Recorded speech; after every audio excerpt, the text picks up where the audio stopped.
సింపుల్‌గా, టేస్టీగా ఉండే మామిడికాయ పులిహోర ఎలా చేయాలో చూపిస్తున్నానండి. కేవలం 5-10 నిమిషాల్లో అయితే అయిపోతుంది. ముందుగా స్టవ్ వెలిగించుకొని, పాన్ పెట్టుకొని, అందులో ఆయిల్ వేసుకొని, వేరుశనగకాయలు, శనగపప్పు, మినపప్పు, ఆవాలు, జీలకర్ర, కరివేపాకు, ఎండుమిరపకాయలు, పచ్చిమిరపకాయలు, కరివేపాకు, జీడిపప్పు అన్నీ వేసేసుకొని, మనం బాగా ఫ్రై చేసుకుందామండి.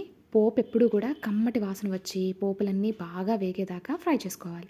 ఇలా ఫ్రై అయిన తర్వాత కొద్దిగా ఇంగువ, రుచికి సరిపడగా ఉప్పు వేసేసి అందులోని మనం ముందుగా తురుము పెట్టుకున్న మామిడి తురుము అయితే వేసేసుకుని అది దగ్గర పడిన తర్వాత స్టవ్ ఆఫ్ చేసేసుకుని పక్కకు దించేసుకుని మనం ముందుగా కుక్ చేసి పెట్టుకున్న రైస్ని అయితే వేసేసుకుని మిక్స్ చేసుకోవడమేనండి. మన యమ్మీ యమ్మీ మామిడికాయ పులిహోర అయితే రెడీ అయిపోయింది. మీకు పూర్తి వివరంగా కావాలంటే డిస్క్రిప్షన్లో లింక్ ఇచ్చా, తప్పకుండా చూడండి. Thank you for watching.